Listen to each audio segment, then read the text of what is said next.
Assalamualaikum warahmatullahi wabarakatuh. Selamat sore sahabat-sahabat semuanya.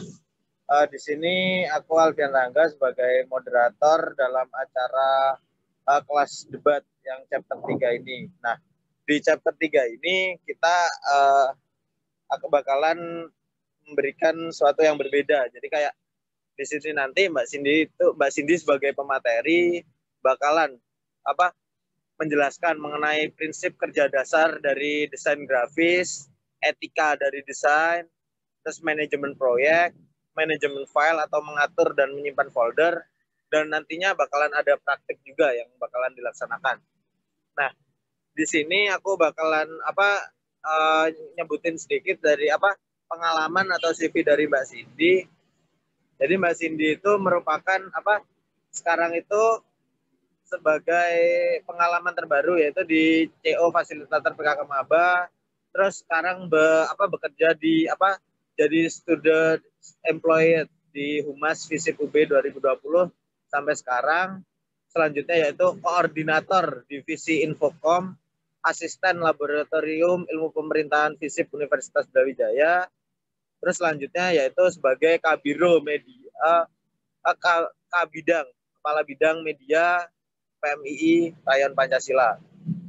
Nah, untuk materi pertama dari Mbak Cindy bisa menjelaskan dari desain lebih dahulu. Monggo Mbak Cindy. Waktu dan tempat dipersilahkan. Oke, baik. Terima kasih Mas Moderator. Sebelumnya saya mohon maaf ya sahabat-sahabati, karena di sini saya harus pakai 2 device, karena nanti saya akan melakukan screen. Terima kasih saya tujukan kepada tadi Bukom telah hadir, terus juga kepada Pak Yon yang saya hormati, sama sahabat-sahabati juga peserta kelas desain chapter 3 yang saya hormati pula. Oke. Untuk mempersingkat waktu ya, karena ini juga udah sore, mungkin kita bisa langsung aja. Sama izin ya sahabat-sahabati, saya izin off cam biar nanti berjalan dengan lancar, biar nanti sinyalnya juga nggak hilang. Saya mulai ya.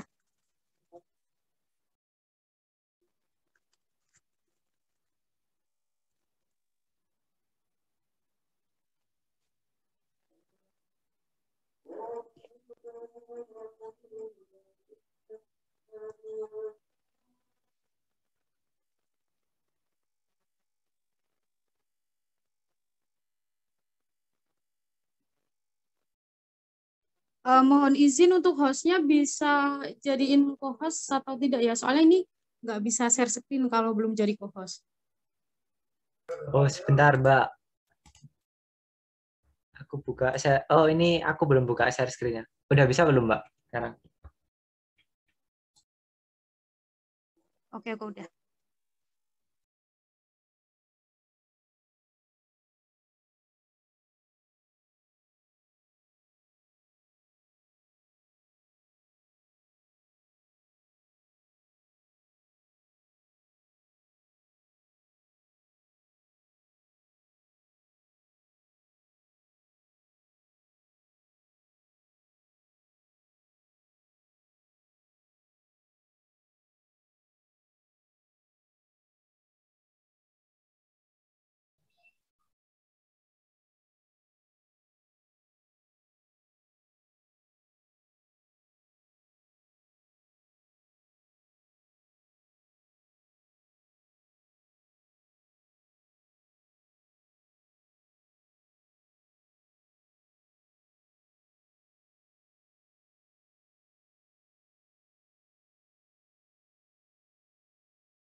Suaraku udah masuk belum? Masuk Mbak. Jelas Mbak Cindy. Jadi untuk kelas desain chapter 3 ini kita akan membahas mengenai manajemen kelas desain.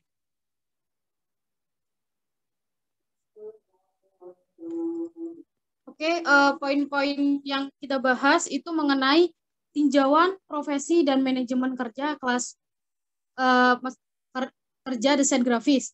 Dalam buku berjudul Climbing from Mad diuraikan syarat-syarat yang diperlukan untuk menjadi profesional. Berikut intisarinya. Yang pertama itu, seorang profesional desain grafis harus menguasai pekerjaannya. Dalam hal ini dikatakan profesional jika seseorang tersebut tahu betul apa yang harus dikerjakan, pengetahuan terhadap pekerjaannya, ini harus dapat dibuktikan dengan hasil yang dicapai. Jadi seseorang yang dimaksud dalam poin pertama ini harus benar-benar tahu apa yang harus dilakukan, apa yang harus dikerjakan. Yang kedua, memiliki loyalitas, di mana loyalitas akan memberikan petunjuk bahwa seseorang profesional akan bersikap total dalam melakukan pekerjaannya. Jadi dimaksudkan jika seorang profesional desain grafis melakukan atau membuat sebuah karya, itu ya nggak tanggung-tanggung. Jadi ya emang sepengetahuannya dia, sesuai dengan skillnya dia, sebagaimana yang disebutkan dengan loyalitas. Terus yang ketiga mengenai memiliki integritas.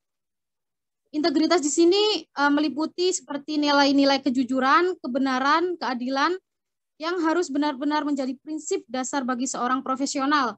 Jadi di sini sebagai kita sebut content creator mungkin ya. Jadi kalau kita membuat suatu karya atau suatu desain itu harus sesuai dengan miliknya. Karena jangan sampai kita kena undang-undang mengenai hak cipta. Karena setiap orang itu memiliki karya masing-masing yang dilindungi dalam suatu perundang-undangan. Seperti itu. Selanjutnya, mampu bekerja sama. Kita ketahui bahwasannya seorang profesional pasti memiliki keterbatasan dan kelemahan. Oleh karena itu, dalam mewujudkan tujuan-tujuannya, seseorang profesional tidak dapat begitu saja mengandalkan kekuatannya sendiri. Jadi di sini kerjasama itu sangat penting. Misal tergabung dalam suatu proyek, seorang content creator itu nggak boleh kayak bikin desain sesuai dengan instingnya sendiri, sesuai dengan keinginannya sendiri, tapi juga harus mengadakan suatu kayak musyawarah. Musyawarah di sini diartikan kayak memusyawarahkan konten apa yang dibawakan, tema apa yang dibawakan, seperti itu. Jadi seorang konten creator yang profesional ini juga nggak bisa bekerja sendiri. Terus yang kelima, memiliki visi yang jelas. Yang dimaksud di sini yakni seorang profesional harus memiliki visi yang jelas sehingga ia akan memiliki dasar dan landasan yang kuat untuk mengarahkan pikiran, sikap, dan perilakunya. Dengan visi yang jelas, seseorang profesional akan dengan mudah memfokuskan apa yang ia pikirkan, lakukan, dan kerjakan. Jadi misal kita bikin simpelnya aja, kita punya target untuk membuat feed Instagram 3 postingan. Ya udah, visi kita membuat Instagram 3 postingan untuk diposting jam ini, tanggal ini. Biar kenapa kita harus memiliki visi yang jelas? Biar kita tidak menunda-nunda pekerjaan dan juga pekerjaan juga cepat terselesaikan gitu. Terus yang selanjutnya ini memiliki kebanggaan. Ini penting nih. Karena seorang profesional harus memiliki kebanggaan terhadap profesinya, apapun profesinya, apapun jabatannya, seorang profesional harus memiliki kebanggaan. Dengan rasa bangga tersebut, seseorang profesional akan memiliki rasa cinta terhadap profesinya. Yang dimaksudkan, misal kita bekerja dengan orang banyak ya, tapi kita disuruh bikin misal bagian desain poster, ya kita harus bangga atas kemampuan diri sendiri gitu. Biar apa? Biar kita memiliki semangat kerja, seperti itu. Terus yang ketujuh juga sangat penting nih, memiliki komitmen. Dengan sebuah komitmen yang dimilikinya, seseorang profesional tidak akan begitu mudah tergoda oleh bujuk rayu yang akan menghancurkan nilai-nilai profesionalnya. Jadi misal ada seseorang atau klien atau customer yang meminta desain, terus dia kayak semena-mena gitu. Nah, di sini peran seorang desain grafis atau content creator yang profesional harus menjaga komitmennya. Misal kayak dikasih tahu dengan baik-baik, mohon maaf Tuan atau Nyonya, di sini sesuai dengan SOP yang ada, kayak kita jelaskan lagi SOP-nya kayak gini-gini, biar apa fungsinya? Ya biar tidak semena-mena gitu. Oke, selanjutnya mengenai prinsip kerja dasar desain grafis. Ini juga harus dan penting dimiliki oleh desain grafis ya. Oke. Yang pertama itu selalu memulai dengan ide yang sangat baik.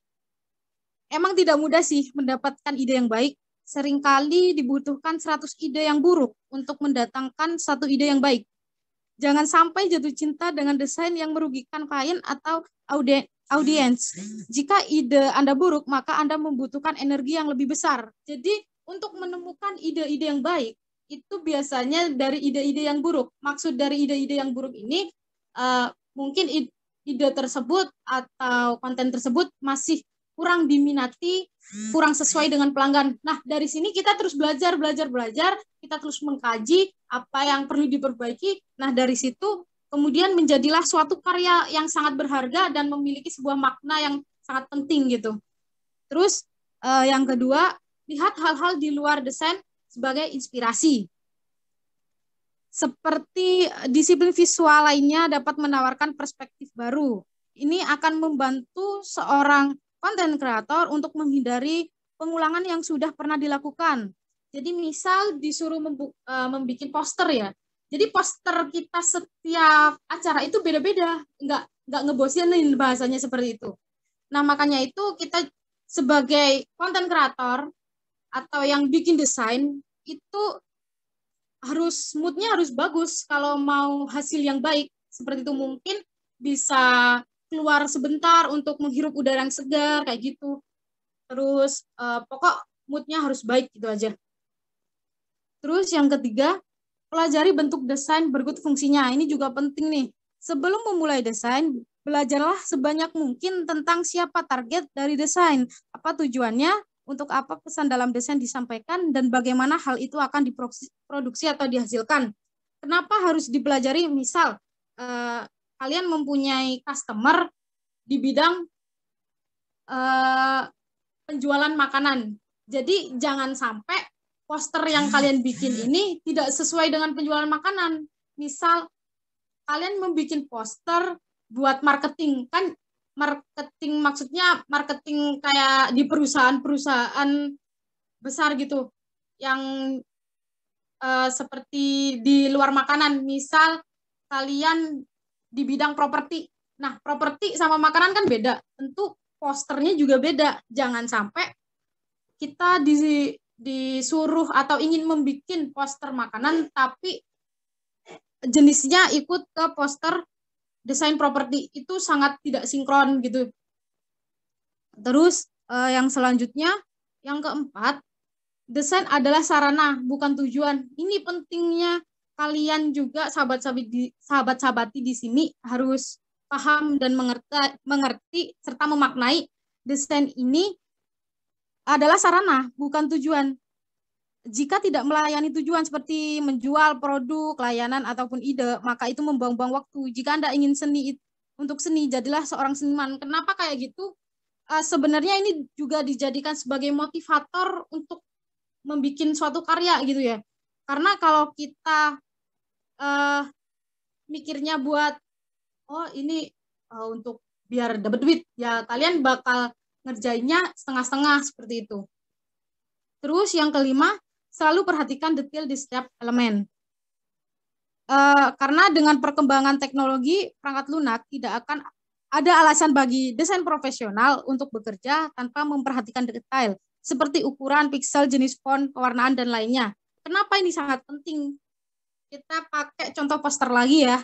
Misal kan poster biasanya kalau nggak ukuran A3 atau nggak A5, tapi kalian bikin ukuran foto 4x6, kan itu juga tidak sesuai gitu. Terus yang keenam, rapi dalam manajemen file. Ini paling penting nih, maksudnya kalian harus mengelompokkan jenis-jenis filenya. Misal dalam suatu folder dikasih nama project 1, itu ya khusus untuk file-file baik bahan ataupun hasil dari proyek 1. Jangan sampai dicampur-campur, karena nanti kalau misal ada revisi atau ada perbaikan, biar kalian enak nyarinya file tersebut gitu. Terus yang ketujuh, buatlah semua menjadi sederhana. Setiap elemen desain yang dibuat harus beralasan. Gunakan saja beberapa tipografi, garis, bentuk, frame, warna, ataupun elemen pokok yang lainnya. Sekedar untuk memahami bahwa semua yang dilakukan akan tersampaikan. Ini juga penting. Kayak misal kalian membuat logo.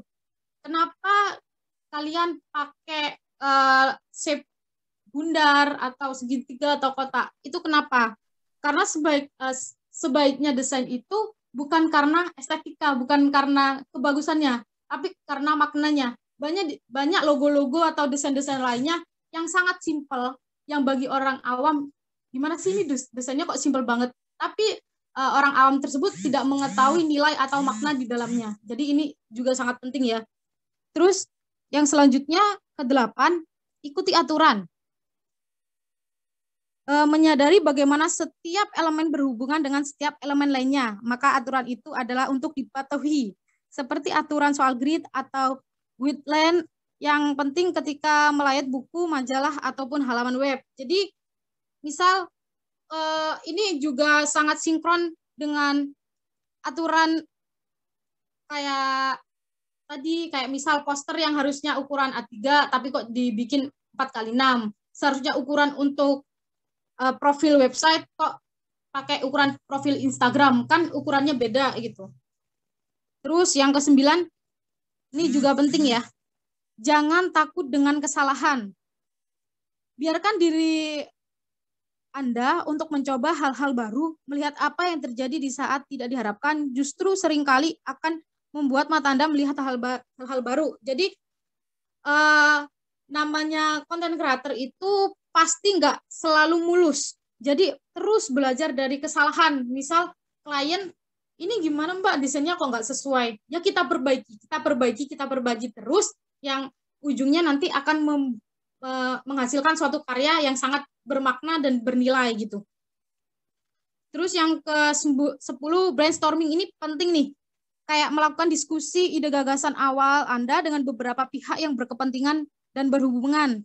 Tidak masalah apakah Anda akan menggunakan input dari pihak-pihak tersebut atau tidak, setidaknya bisa memancing ide-ide baru. Kadang ada beberapa tipe seseorang itu kalau mikir konsep atau ide 2 jam, tapi untuk eksekusi, untuk buat desainnya itu hanya 5 menit. Ada beberapa orang seperti itu.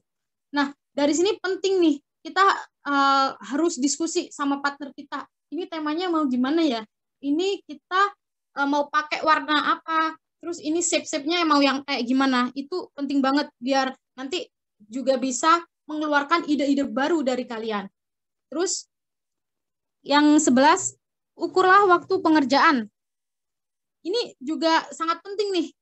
Biasanya kebanyakan orang-orang tuh menunda-nunda pekerjaan ya, tapi untuk konten kreator atau desainer ini nggak bisa kayak gitu. Misal kita dikasih deadline 2 jam harus selesai, itu nggak bisa, karena kembali lagi bahwa ide itu tidak mudah ditemukan. Kita harus mikir konsepnya gimana, kita harus cari bahan-bahannya seperti shape-nya atau elemen-elemen lainnya gitu kan. Jadi nggak bisa secara instan langsung 5 menit harus jadi, itu nggak bisa, kecuali tema tersebut dasar. Dimaksud dasar kayak bikin gini, misal bikin poster Idul Adha, itu kan udah banyak di pasaran, itu mungkin bisa. Tapi kalau untuk desain-desain yang teliti, rigid, itu agak sulit. Kalau dibikin 5 menit harus jadi, 7 menit harus jadi, itu nggak, kalau menurutku nggak boleh sih kayak gitu. Jadi kita harus mengukur waktu pengerjaannya nih. Misal hari ini kita di deadline poster 1 hari posting. Ya sebagai seorang konten kreator harus mengerti waktu pengerjaannya. Oh aku bisanya 1 minggu, aku bisanya 1 hari kayak gitu. Terus juga nggak boleh kayak menunda-nunda, karena ya kembali tadi kalau kita menunda-nunda pasti hasilnya seadanya gitu. Terus yang ke-12, berbagi pengetahuan. Banyak desainer belajar justru saat bekerja dengan teman ataupun kolega.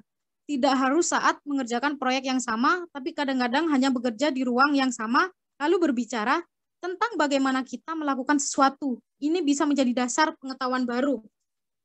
Jadi maksudnya di sini, kalian kalau ingin ngedit atau ingin bikin suatu karya, itu nggak harus ada pekerjaan atau proyek atau tugas. Tapi kalau kalian misal gabut di kosan atau di rumah, tiba-tiba otak-atik Photoshop, toh lama-kelamaan juga bisa. Itu suatu pengalaman yang sangat menjanjikan gitu. Kita otak-atik aja Photoshop. Klik asal pencet itu juga bagus buat melatih skill kita gitu. Nah, ini yang paling penting tapi biasanya sama orang-orang tuh kayak kurang diperhatikan gitu mengenai etika profesi desainer grafis. Yang pertama kepada klien atau customer. Itu poin pertama, perlakukan semua informasi sebagai rahasia. Seringkali dalam pengerjaan proyek, seorang desain grafis memiliki akses ke informasi rahasia mengenai bisnis klien menyangkut strategi mereka, rencana pertumbuhan produk baru, bahkan politik internal. Jadi kita sebagai content creator atau sebagai desainer grafis atau lebih mudahnya yang edit, tukang edit lah, kita juga harus menjaga rahasia dari informasi klien kita. Jangan sampai mentang-mentang kita yang bikin posternya kita share dahuluan. Itu sangat melanggar kode etik dari profesi desain grafis. Jadi itu sangat nggak baik lah untuk dilakukan. Terus yang kedua, tidak ada konflik kepentingan. Jika Anda memiliki hubungan pribadi menyangkut kepentingan keuangan, layanan, atau produk yang Anda rekomendasikan untuk klien dalam bisnis, ungkapan hal tersebut sejak awal. Jangan sampai di tengah jalan kalian itu kayak ada ngeganjel dari hatinya. Aduh, aku butuh uang nih. Ini kalau dikasih segini kurang nih. Itu jangan sampai, lebih baik diomongkan di awal. Misal kalian pasang harga untuk setiap desain itu misal 150.000. Ya udah 150.000. Kalau toh untuk di pertengahan jalan kalian masih butuh uang karena 150.000 itu kurang, ya jangan sampai kalian mengecewakan klien kalian gitu.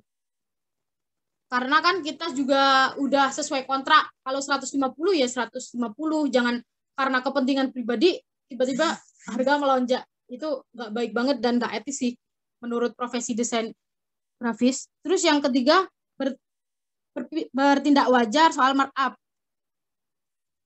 Jadi di sini maksudnya banyak perusahaan desain maupun freelancer mengambil sedikit keuntungan lebih dari markup harga di layanan lain seperti pencetakan.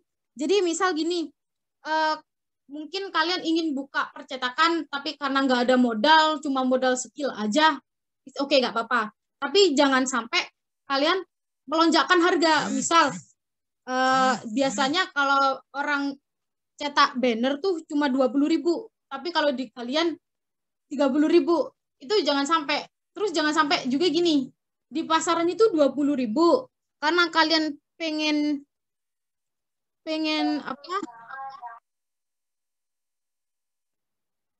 laku terus, kalian menurunkan standarnya. Misal dari pencetakan sendiri kalian disuruh bayar 10.000. Terus untuk orang yang pakai jasa kalian bayar suruh 20.000. Kalian keuntungannya 10.000, sedangkan keuntungan pasar yang harus kalian dapatkan itu 11.000. Nah, itu nggak boleh. Kalian nggak boleh mengedepankan kepentingan pribadi, juga nggak boleh merugikan diri sendiri, seperti itu. Nah, terus poin selanjutnya kepada sesama desainer lain. 1, hindari menerima proyek jika Anda tahu klien masih bekerja sama dengan desain lain. Ini juga penting ya. Jika klien sedang bekerja dengan desainer lain dan ingin melihat apa yang dapat Anda bisa lakukan, sebaiknya tolaklah penawaran itu. Karena meskipun tidak ada aturan hukum yang mencegah klien melakukan perbandingan, dan mereka pun memiliki hak untuk bekerja dengan siapa saja yang mereka pilih. Tapi idealnya sih ya, sebelum memulai hubungan baru dengan desainer lain, putuskan dulu hubungan dengan desainer sebelumnya. Jadi kalau misal kalian mau proyek dengan si A, kalian harus memutus proyek dulu dengan si B sesuai dengan kontrak yang tertera seperti itu. Terus ini, jangan melemahkan kompetisi. Bersaing dalam harga jasa memang membuat peluang mendapatkan proyek lebih terbuka, tetapi berhati-hatilah dengan kultur tersebut. Karena jika tidak jeli, maka justru lama-kelamaan Anda akan bersedia mengerjakan proyek dengan harga berapapun. Hargailah apa yang Anda mampu, kerjakanlah dengan nilai yang wajar. Misal ya, ini kita bikin contoh yang sederhana. Ada teman kalian, ini sama-sama teman ya, atau sama-sama saudara. Ada, ini tolong dong bikinin poster buat ini. Tapi untuk harganya berapa nih? Terus kalian bilang, ya udahlah sewajarnya aja. Jangan bilang kayak gitu. Karena ini melanggar kode etik profesi. Maksudnya di sini gimana? Di luaran sana orang mematok harga misal 10.000. Ya kalian harus, kalau di luaran sana 10.000 sih cocoknya segitu. Dengan bahasa-bahasa yang santun dan halus. Seperti itu. Terus yang selanjutnya ini, jadilah objektif dalam mengkritik karya desainer lain. Kadang-kadang Anda sendiri akan diwarisi pekerjaan yang sebelumnya telah dikerjakan desain lain. Jika Anda diminta pendapat tentang desainer sebelumnya atau tentang hasil desainnya, bersikaplah adil dan seimbang dalam kritik. Jangan mencoba untuk membangun diri dengan menjelekkan desain lain. Nah, ini sangat penting nih, karena biasanya kita bikin contoh simpel dalam kepanitiaan ya. Kepanitiaan kalian di bagian divisi PDD, berarti otomatis kalian meneruskan desain dari atasan kalian, atasan maksudnya sebelumnya gitu ya. Misal dalam fit diagram, kalian tiba-tiba bikin perspektif kayak gini. Ini loh desainku yang paling baik, lebih baik dari sebelumnya. Ini dalam konteks yang berbeda ya. Itu sangat melanggar etika profesi sih, karena setiap orang itu memiliki keinginan masing-masing, memiliki selera masing-masing, jadi nggak bisa disamakan gitu, dan kurang etis sih kalau kita sebagai, apalagi sebagai desainer pemula ya, kita bilang desain sebelumnya itu sangat buruk, sangat jelek, dan tidak selayaknya untuk diposting. Itu kurang etis sih. Oke, terus selanjutnya memberikan kredit kepada pihak lain. Akui dengan jujur hasil kerja pihak lain, penulis, fotografer, ilustrator, programmer, desainer, dengan cara seperti memberikan nomina maupun sekedar kredit titel. Semua tergantung dari kausal yang berlaku. Misal gini, kalian juga harus menghargai orang lain dalam karyanya.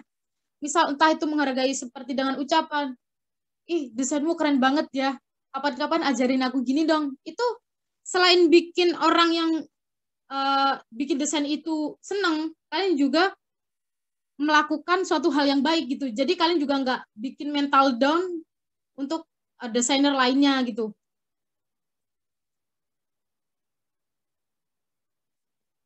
Jadi ini apa ya, sinambung sih sama yang poin 3. Pokoknya intinya jangan meremehkan orang yang bikin desain, karena kembali kepada nilai, orang yang bikin desain itu nggak mudah. Pertama dari ide, bahan, ataupun skill.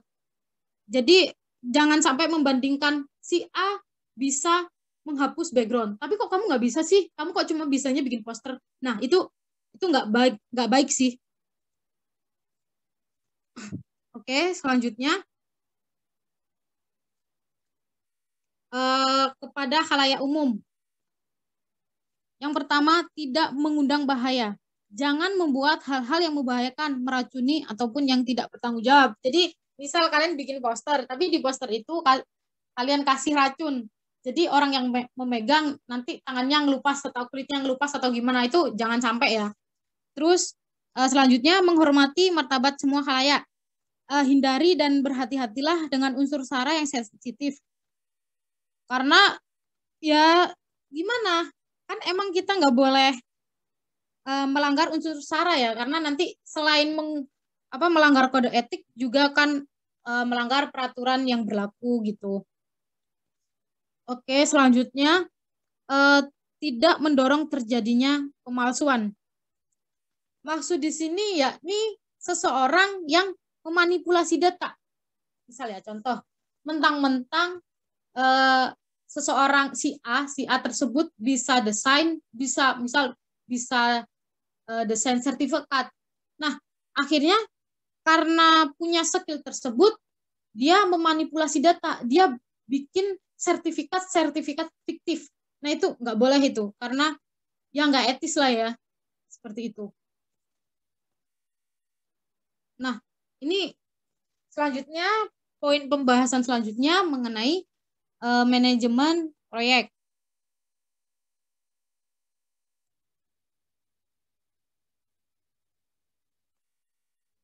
Yang pertama, planning atau perencanaan. Merupakan sebuah proses yang menyangkut upaya yang dilakukan untuk mengantisipasi kecenderungan di masa yang akan datang dan penentuan strategi dan taktik yang tepat untuk mewujudkan target dan tujuan organisasi. Jadi maksud dari perencanaan di sini, kalian harus punya konsepan atau perencanaan ya yang namanya ya. Jadi misal kalian mau bikin poster Ramadan, jadi unsur yang harus dimasukkan apa? Terus misal waktu, tempat, kegiatan, tema harus dimasukkan. Itu harus ada rinciannya, biar nanti apa? Di tengah-tengah waktu kalian udah selesai, tiba-tiba ada yang kelupaan, belum ada kontak person, biar menghindari hal tersebut sih. Terus yang kedua, fungsi perorganisasian.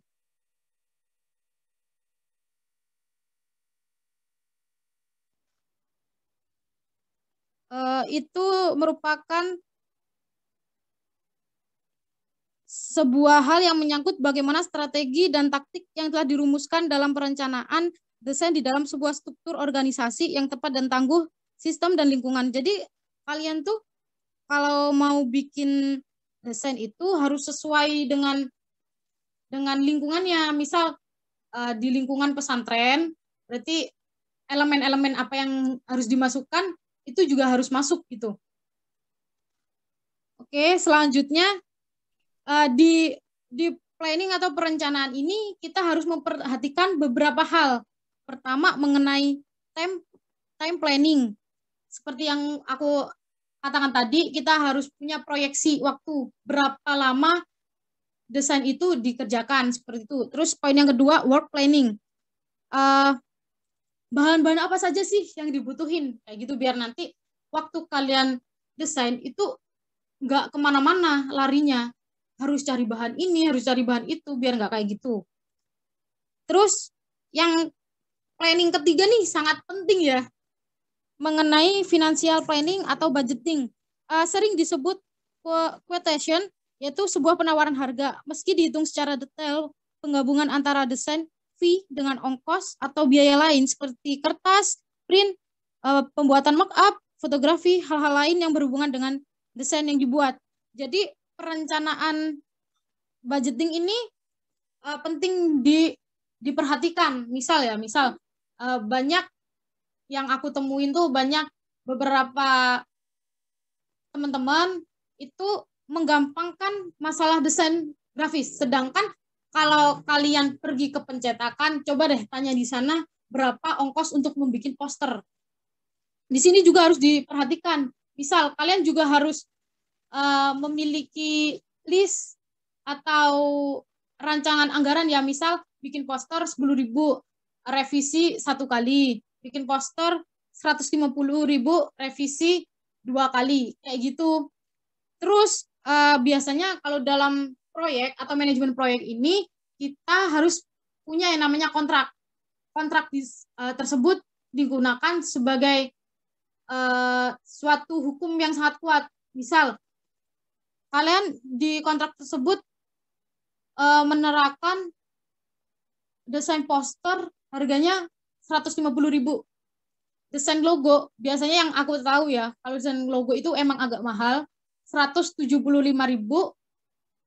Desain logo 175.000 dengan ketentuan revisi 3 kali.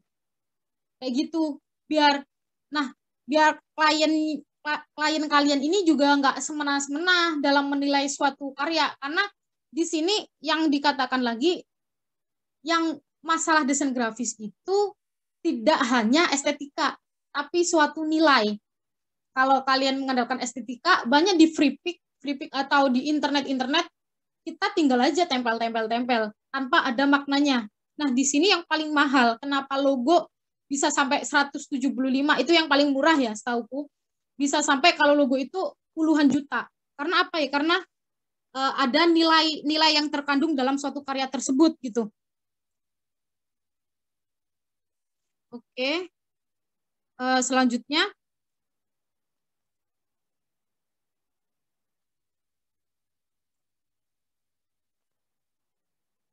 staffing atau penyusunan personalia. Jadi memaksimalkan segala fungsi-fungsi tim yang ada. Misalkan kita sebagai seorang desainer bisa meminta tolong pembantu untuk memfotokopi, kurir untuk mengantarkan barang, atau pas up artis untuk membuat backup.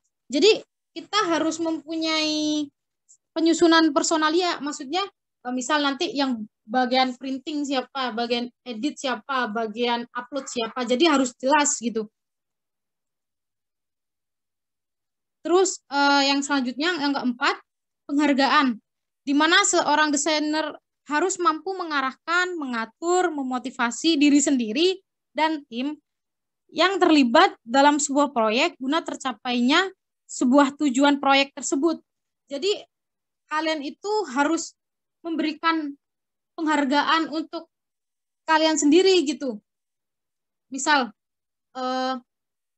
aku hari ini hebat ya, udah bisa bikin 3 poster dalam 1 hari. Jadi aku punya target untuk bikin poster 1 hari 5 kali. Sebuah penghargaan tersebut biar apa? Biar ya kita kembalikan lagi lah, bahwa seorang konten kreator itu moodnya harus baik. Kalau moodnya buruk, ya desainnya itu sesuai dengan pribadi kita. Bisa dikatakan seperti itu ya. Kalau moodnya buruk, ya desainnya kurang menarik gitu. Dapat diartikan seperti itu. Nah, selanjutnya pengawasan. Membuat sebuah form checklist dalam setiap proyek untuk menghindari kesalahan-kesalahan kecil. Ya, seperti tadi ya.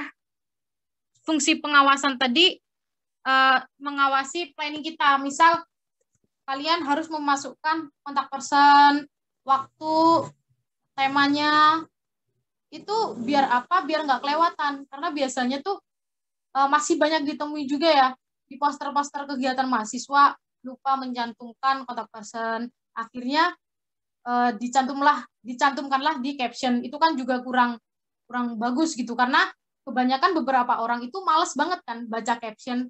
Jadi desain grafis ini sebuah alat untuk menyampaikan informasi gitu. Informasi yang dirangkum semenarik mungkin, seperti itu. Sahabat-sahabati. Oke. Dari manajemen kelas desain tadi, semoga bisa ditangkap ya sama sahabat-sahabati. Nah, untuk selanjutnya ini, kita bakal langsung praktik gimana sih cara bikin foto 4x6, entah itu ganti background atau memperhalus, mempercantik. Mari kita praktikkan di sini, karena teori pun menurut kita itu kurang cukup tanpa adanya praktik, seperti itu ya.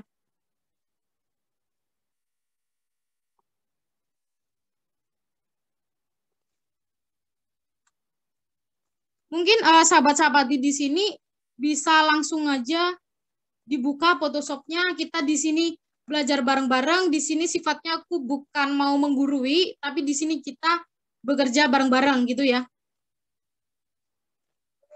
Nanti untuk pertanyaan bisa di akhir ya, karena kan ini kita juga harus mengejar waktu.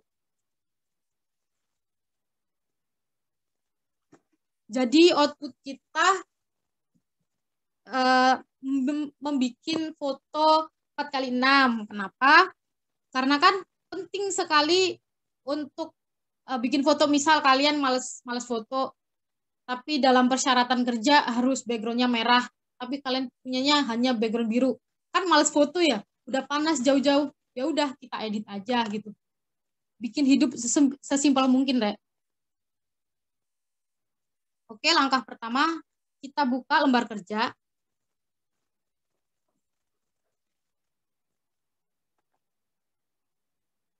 Nah, biasanya kalau kita nggak tahu ukuran, kita di sini ada pilihannya nih. Ada pixel, inci, senti, mili, point, picas, dan columns. Jadi, misal kita bikin foto 4x6. Di sini harus diganti senti. 4x6 gitu ya. Nah, terus ini penting nih. Ini bisa kalau misal kalian mau abu-abu, kalian pilih ini. Kalau mau full color, kalian pilih RGB color. Oke.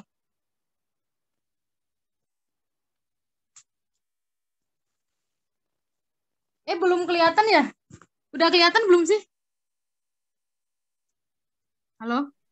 Belum, Jin. Oh, belum. Ngomong dong. Belum, Ning. Sorry.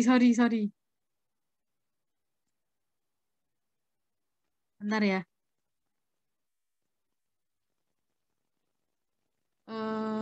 Gimana nih caranya nih?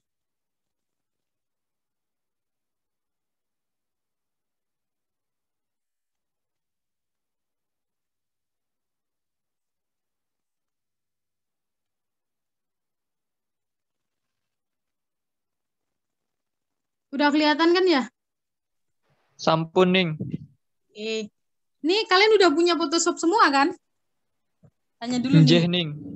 Nah, sambil dibuka kita sambil belajar bareng-bareng ya.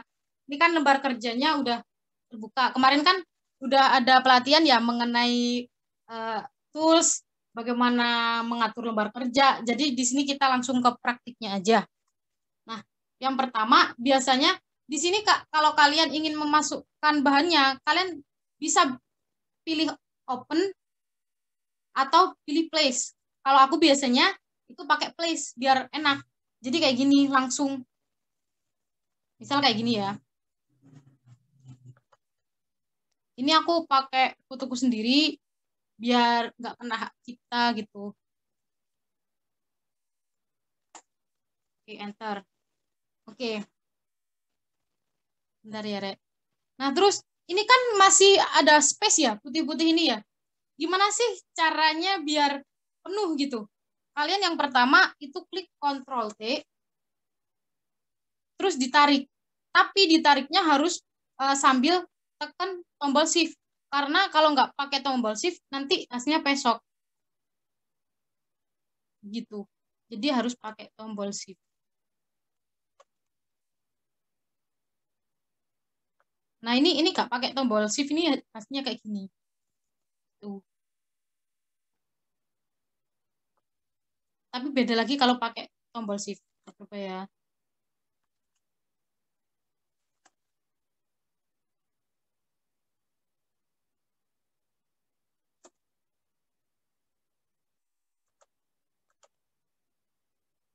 Bentar.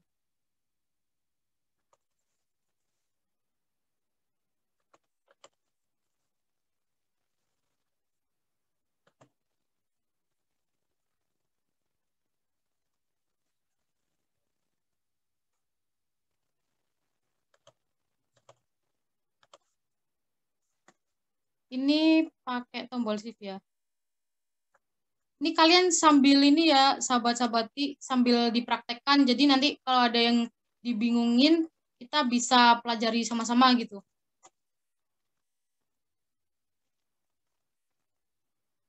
Nah, kayak ginilah. Kita bikin cepetnya aja ya, soalnya juga mau maghrib. Nah, selanjutnya gimana sih cara ganti background-nya? Ini cara tercepat ya. Cara tercepat, gini. kalian klik di sini background. Kalian pilih, misal kalian mau ganti merah. Sorry, agak lama ya ini ya.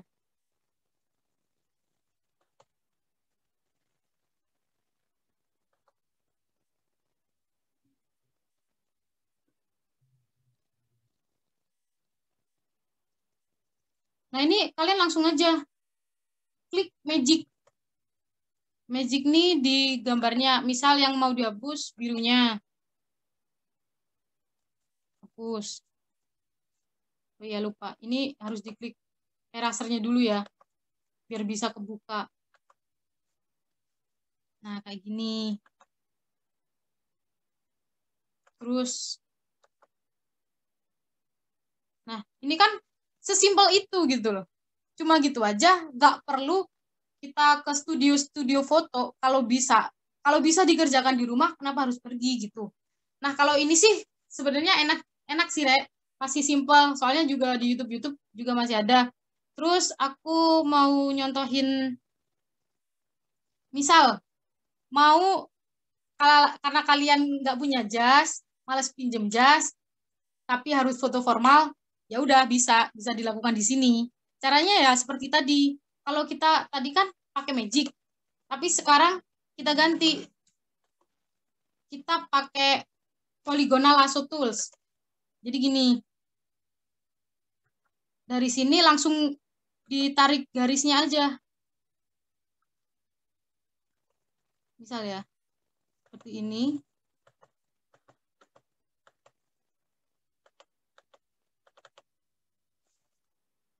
Kita hapus. Nah, di sini kan kosong. Tinggal kepala sama baju kalian aja kan. Terus kalian masukin bahannya. Tetap di place. Kenapa aku biasanya pakai place? Biar langsung ke layer ini. Karena kalau open, nanti ya buka lagi di lembar baru di sini. Jadi kalau simpelnya itu pakai place. Nah, ini udah aku siapin nih tadi.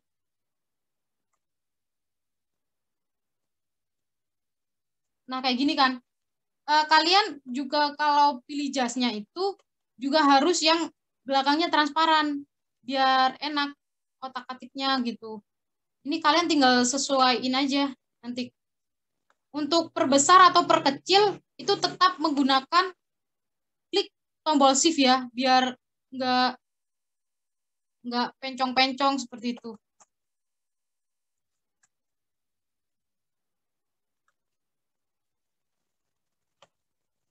Nah, ini biasanya juga dilakukan nih. Kita sampai tarik ke atas gitu kan, karena ini ukurannya 1:1. Gimana caranya biar nggak ketarik ke atas? Ini diantar dulu, pilih eraser, hapus bagian-bagian yang tidak penting, biar nggak terlalu panjang gitu. Kurang lebihnya pokok ini nanti disesuaikan kayak gini ya.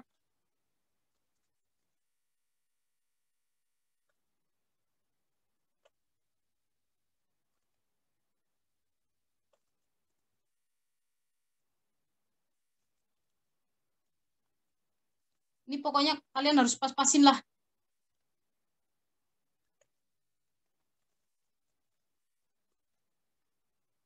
Nah, kalau kalian rasa ini mukaku kok kayak kurang bercahaya gitu ya, kayak gelap gitu. Ya udah kalian klik di layer bagian sini. Kalian klik bagian yang wajah. Kita ganti misal wajah. Wajah ini jas ya. Kalian di sini juga harus mengganti nama di sini biar nanti nggak bingung. Misal wajah. Nah, di wajah ini kalian klik Ctrl M. Ya udah ini kalian tinggal ngatur nih. Gini, ini kan ini putih kan. Oh, gini, kontrasnya diatur sendiri. Begini gitu. Ini sesuai dengan selera kalian sih. Kayak ginilah pokoknya.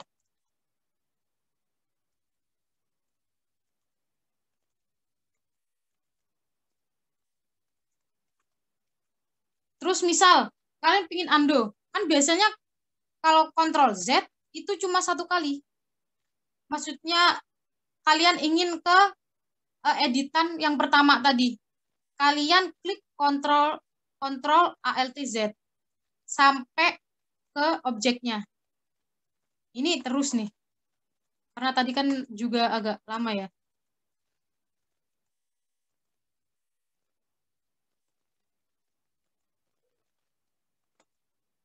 Nah, ini kembalikan.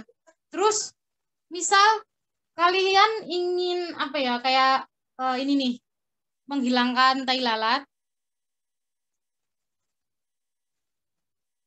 Aku perbesar biar agak jelas.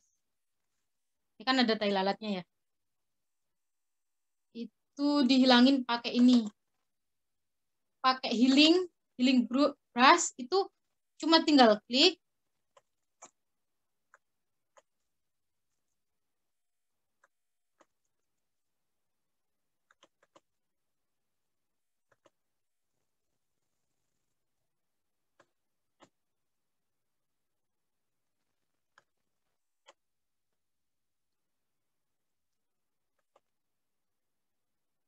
Bentar, agak lemot, sorry ya. Nih, kalian misal objeknya ini. Bentar, Ctrl Z. Ini ya. ALT klik. Pilih ALT klik, terus diklik. Ini emang agak ribet sih. Cuma aku punya cara yang disediakan Photoshop ini juga ada yang lebih simpel. Kayak gini. Ini kan kembali ya tai lalatnya. Tetap di healing sini, tapi kita pilih di patch tool. Ini enak nih. Tinggal dilingkari. Udah gini kan. Terus tarik aja ke sini. Hilang kan? Udah. Terus apa lagi ya? Misal di belakang kayak kurang bayangan atau cahaya nih. Kalian klik ini, terus cari shadow.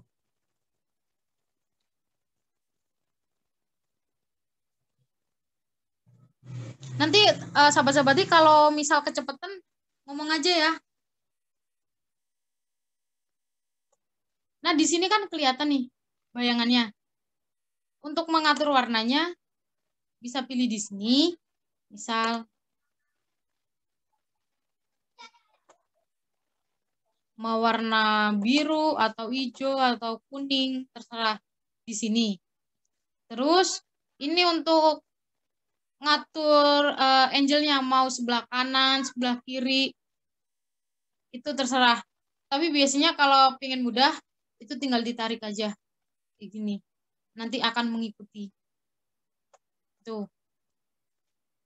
Ini juga ukurannya. Ukuran shadow-nya ya, bukan ukuran fotonya. Itu. Terus bentar, agak ini ya.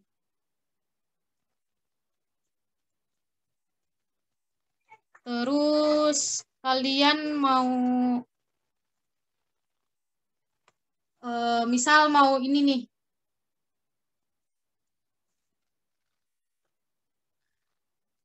Mau ini kan masih ada rambut-rambutnya gitu ya.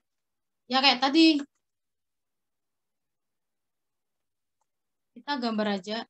Sorry. Kita gambar aja. Ini gambarnya sesuai ya.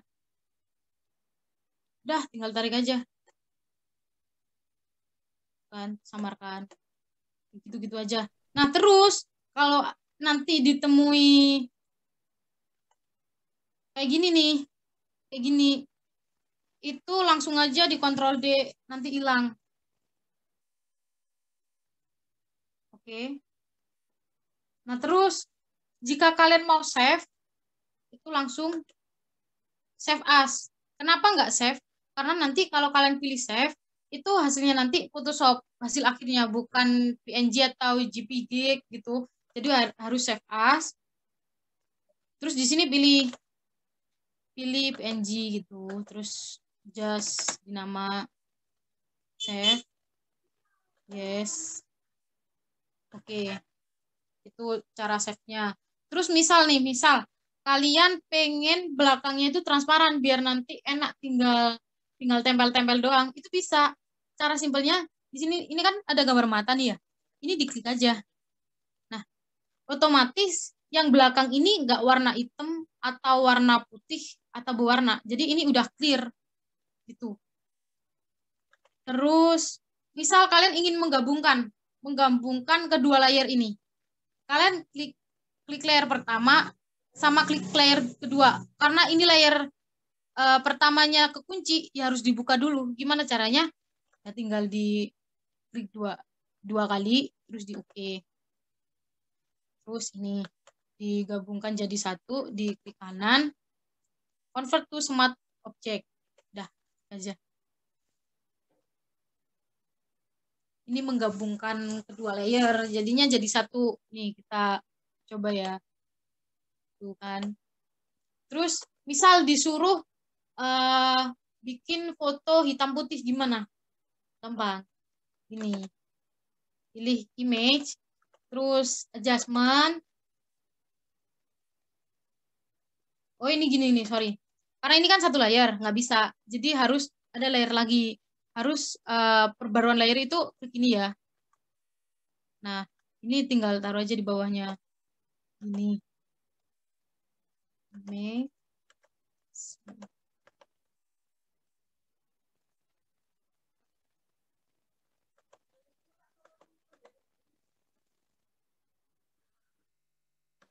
Bentar, sorry ya.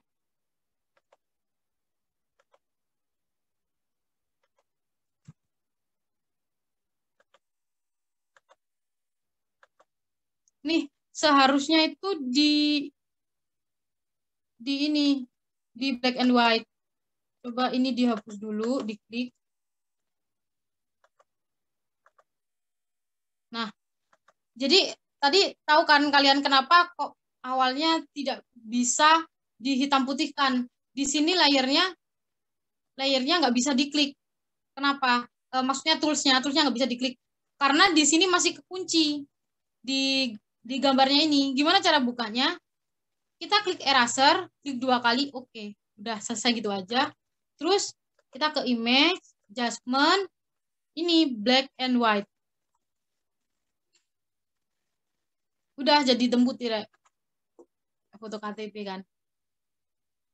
Udah. Terus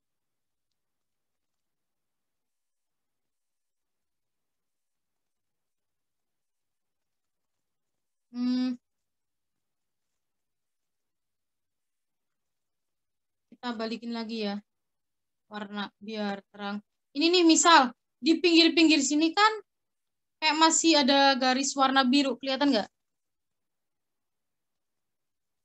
Halo. Sahabat-sahabati. Anjir, kelihatan nih. Ini kalian klik ini aja, blur tools, dah diginiin aja, hilang. Karena blur ini ya menyamarkan gitu. Tapi kalau kalian nggak mau gitu, ya kalian mau nggak mau motongnya pakai ini tadi, pakai polygonal lasso tools, terus diklik, nih, udah hilang.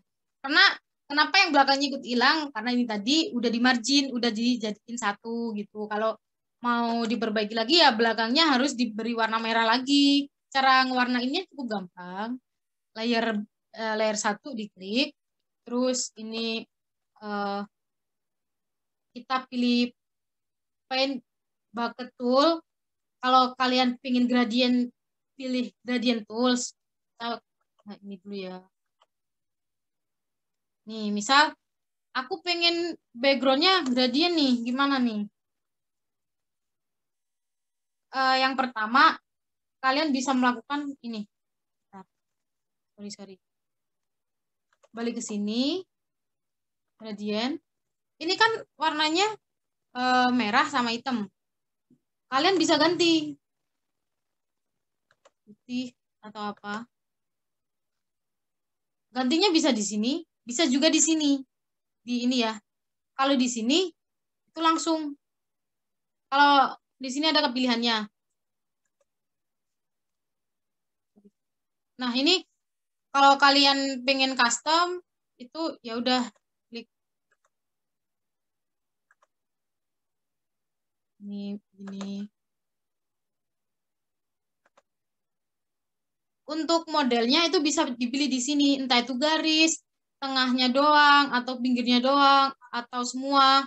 Itu bisa dipilih di sini. Misal kita pilih ini, yang tengahnya. Kita tarik dari sini, dari atas ini sampai ke bawah.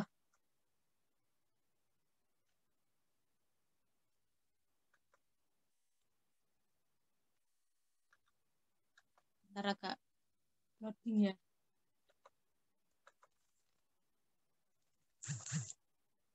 Nah, jadinya kan gradien warnanya, gradasi. Misal kalau aku nggak mau nih yang kayak gitu, maunya yang lebih rumit gitu. Juga ada. Karena klik FX, terus di sini pilih gradien. Kalau tadi kan cuma tinggal tarik, tapi di sini masih banyak tools-tools lagi. Nah, ini. Kalau kalian mau ganti juga di sini kliknya sama seperti tadi. Udah gini. Oke. Udah selesai.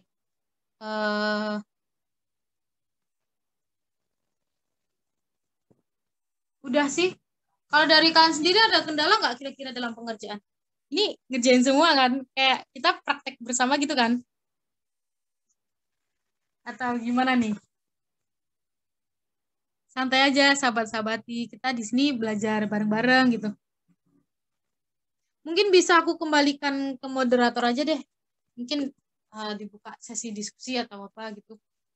Monggo, Pak Moderator.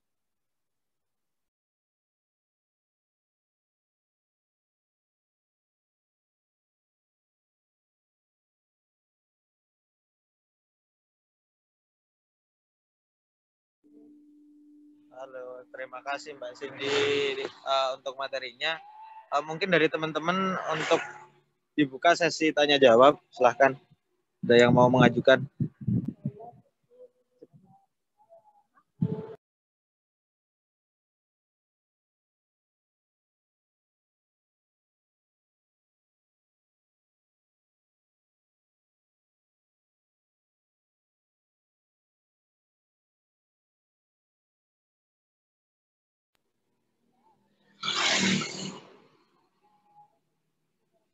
Mungkin ini nih, boleh ya Pak Moderator ada satu contoh lagi dalam penghilangan penyamaran warna lah, kita dapatkan kata seperti itu.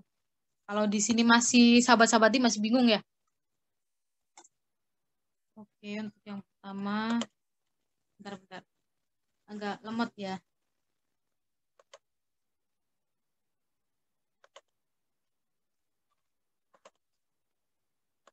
Ini kita anggap pakai background visip.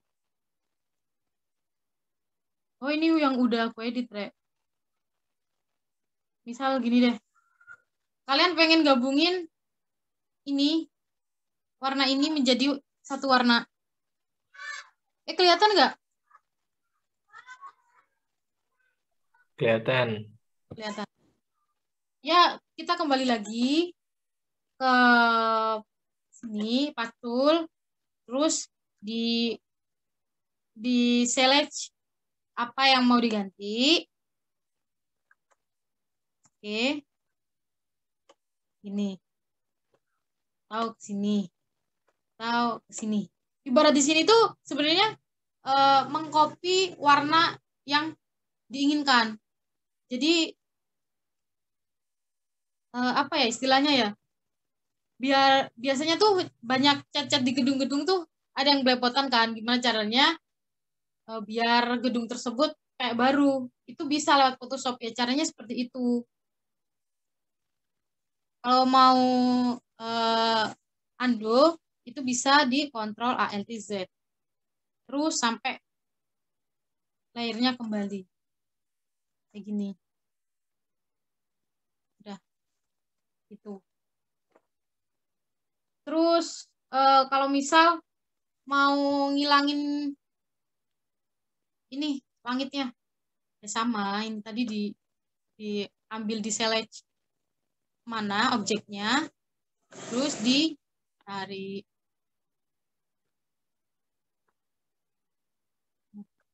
Ini kan, nah hilang kan?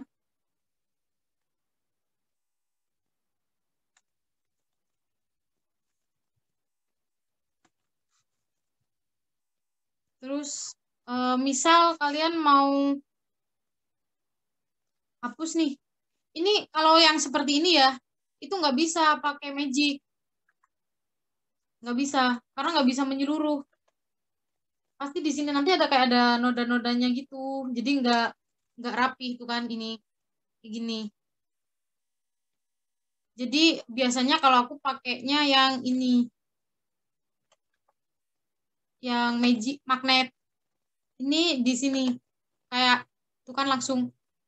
Kenapa? Karena magnet ini hanya men-select warna-warna yang dominan yang dipilih gitu. Jadi nggak sampai, kalau misalnya ini kan warnanya oranye, dia nggak bakal lari ke warna coklat. Begitu sebaliknya. Kalau mau menghapus, ini harus dikembalikan ke titik awal kalian mulai gitu. Sampai kayak gini, terus tinggal hapus aja. Udah, kayak gitu sih. Sebenarnya ngedit itu gampang-gampang sulit ya, Rek. Selagi kalian melatih skill kalian, terus menerus lihat YouTube, atau asal pencet-pencet aja, lama-kelamaan kalian akan terbiasa gitu.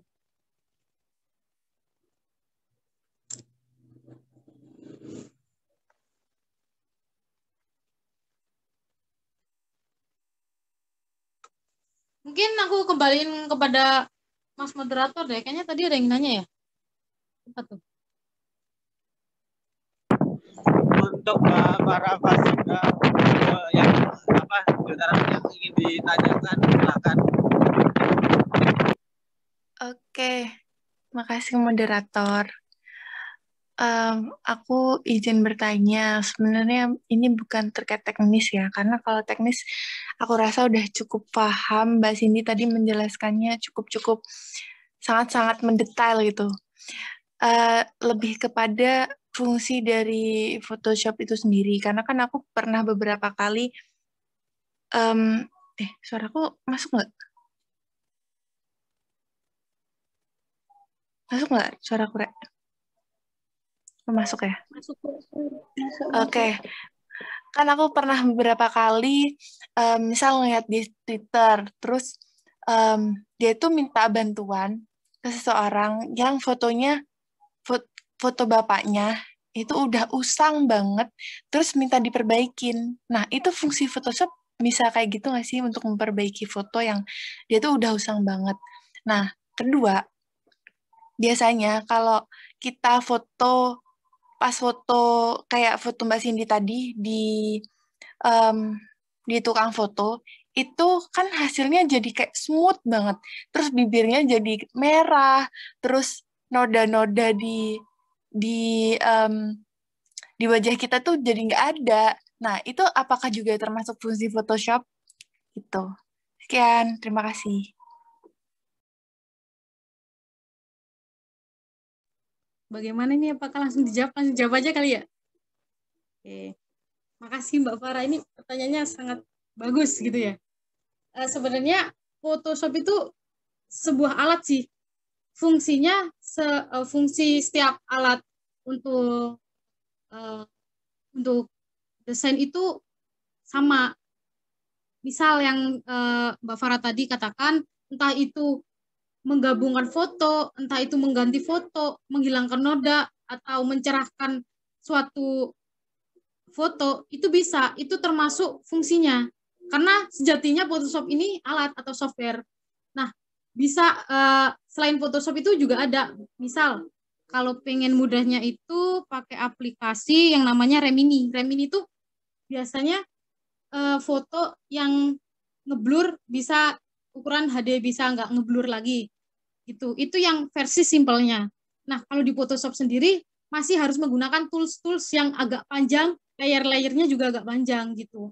Jadi sebenarnya fungsinya ya untuk membuat desain gitu sih. Gimana? Kira-kira dijawab nggak? Oke, berarti itu termasuk dari fungsi Photoshop juga ya? Oke, makasih. Sama-sama. Gimana nih sahabat-sahabati, masih kuat puasa kan ya? Sudah nggak kuat, Ning. Oke. Bagaimana moderator? Apakah masih dibuka pertanyaan atau bagaimana nih? Karena nanti di akhir acara sahabat-sahabati yang hadir di sini untuk prasyarat absen itu nanti harus upload filenya, file hasil pekerjaannya sesuai dengan apa yang kita pelajari pada hari ini. Itu udah di-share sama Tama ya. Jadi nanti jangan lupa karya dari sahabat-sahabati bisa diupload melalui link tersebut. Nanti untuk karya terbaik akan ada sesuatu. Jadi biar sahabat-sahabat di sini juga semangat nih, semangat untuk belajar desain gitu. Kita biar bisa belajar sama-sama. Monggo Pak Moderator, bagaimana nih? Mungkin dari sahabat-sahabati masih kalau ada yang ingin ditanyakan masih dipersilahkan.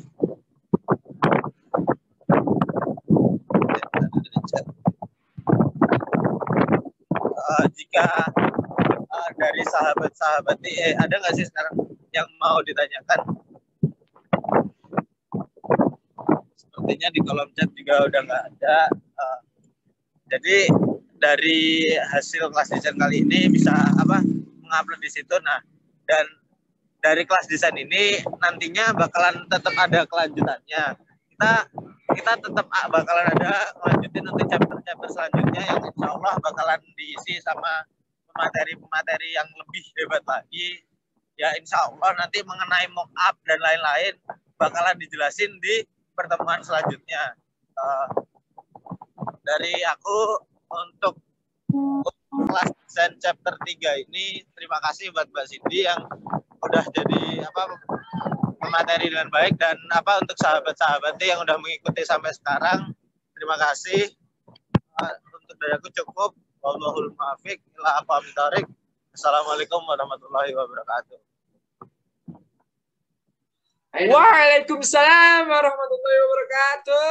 Waalaikumsalam. Sahabat-sahabat Waalaikumsalam. Selamat berbuka puasa.